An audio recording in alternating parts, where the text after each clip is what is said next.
Update ta karon guys no tungkol sa kalamidad sa Dabiguan. Ito po talaga ang mga nakakatakot na inaabangan talaga ng P-Blox. Pati yung mga kaibigan natin, narito po ang ating kaibigan. Sa lahat po ng tinatamaan po ng malakas na lindol dyan sa Cebu, mag-ingat po kayo dahil hindi pa yan na nasagupa ninyo, hindi pa yan. May susunod pa nito na mas malakas pa. Kaya sinabi ng ating kaibigan, magpapaabot po siya sa mga lugar na binabanggit po ng ating kaibigan kahapon nilinyo na 6 na lugar. Ngayon ay nakakatakot muli. Hindi lang Dabiguan, hindi lang kalamidad ang ating titinan. Ang bantayan natin mga anak natin na hindi maglaro ng apoy ha. Marami na pong nadisgrasya, nawalan ng bahay. Kaibigan, salamat.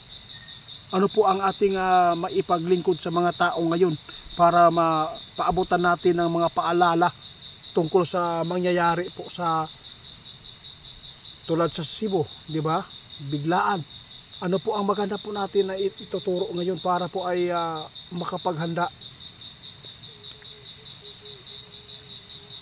Tama ka kaibigan. Oh. Guys, ingon si kaibigan sa lahat ng mga tao na makapanood.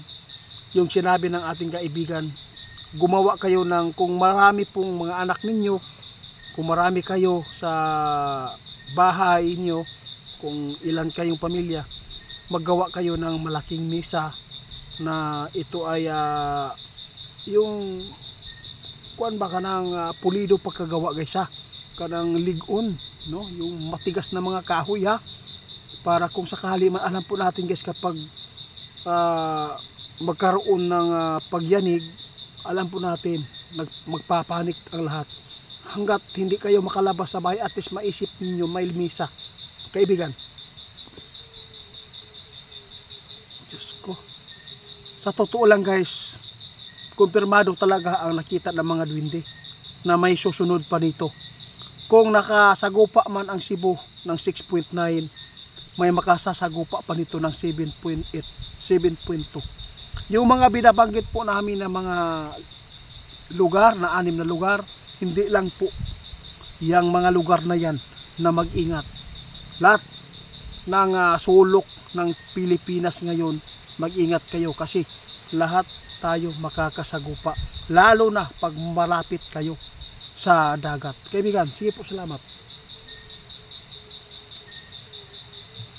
Kaya mayroon pong ipinapaalala si kaibigan, no, lagi na ang Dabiguan guys, yung sahay na sinasabi nila, tandaan po ninyo yan ha, tandaan nyo yan dahil ang mga duwende mismo ngayon, hindi lang P-Blox ang nagtanaw sa mahitabo diri sa atuang mundo dahil wala po silang ibang maitulong kundi yan na lang.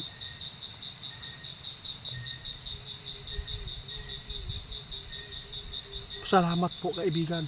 Guys, paalala muli, si Ghost Hunter 88 fans, hindi po yan sa akin ha. Siya po ay magnanakaw ng video ko. Siya po yung nagpanggap na si Ghost Hunter 88. Ang Ghost Hunter 88 fans, siya ang taong para masiraan po si Ghost Hunter 88. Kapag mayroon kayong nai-order na hindi nanggagaling sa Davao del Norte, ibig sabihin yan, hindi po yan ako, no? Scammer po si Ghost Hunter 88 fans. Mag-ingat kayo kay Ghost Hunter 88 fans ha. Alam ko malilin lang kayo, lahat ng video ko kinuha niya, lahat po ng mga pinopost ko kinuha niya para makapang-scam sa inyo. Salamat po kaibigan. Ha? Totoo yan kaibigan? Guys, may nakita si kaibigan po ngayon guys dito sa kalangitan. Hindi daw maganda po ang nakikita po niya ngayon. Bakit po kaibigan? Oo nga, makikita natin guys. Oh, iba po talaga guys. Guys, paalala muli namin ha. May nakita si kaibigan po ngayong gabi na to, no? Alas 6 pa ng hapon guys. May nakita po siyang sign na hindi maganda po yung nakikita po niya sa impapawid niya yun. Mag-ingat po kayo guys ha. Sana mamayang gabi walang lindol. Sana po makatulog po ang lahat.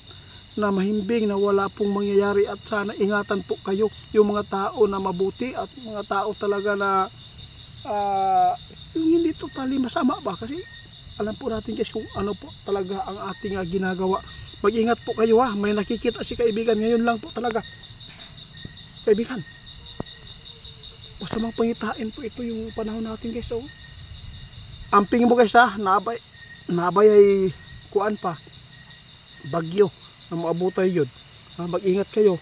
Kung ano man po ang nasagupa sa Cebu, may malalakas pa daw yan. Kaya sana po, mag-ingat po ang lahat po ng mga tao na pupunta sa dagat ha.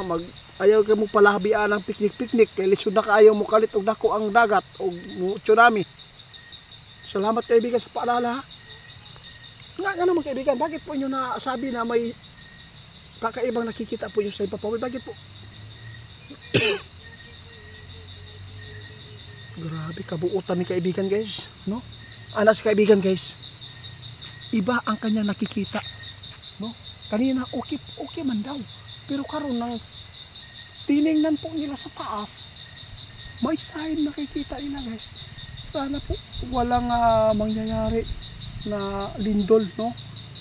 Pero sa tingin po niyo kaibigan, okay lang ba? Dili siya sure guys ha, dili sure si kaibigan karon sa nakita niya guys sa taas sa kalangitan. Na siya nakita guys ni maayo ni kalamidad daw ni guys.